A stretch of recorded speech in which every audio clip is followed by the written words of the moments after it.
Domnule Stoica, a venit prima înfrângere a Șomuzului, din păcate, pe teren propriu, într-un moment în care eram pe primul loc.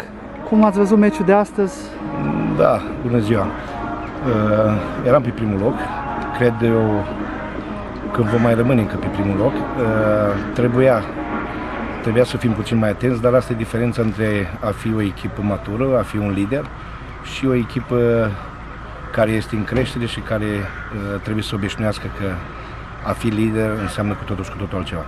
Din punct de vedere al jocului, eu zic că am prestat un joc bun, dar doar pe alocuri.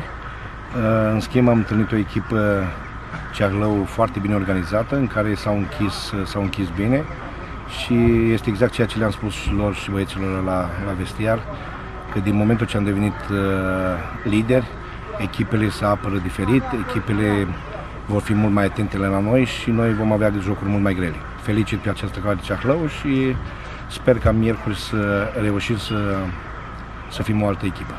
Cred în capacitatea de a te concentra, pentru că eu vă spun că din punct de vedere individual, în momentul acesta, noi Șomuzul suntem peste ei, dar din punct de vedere mental am avut câteva carențe. Sper că aceste puncte slabe din punct de vedere mental să le pot gestiona mai bine.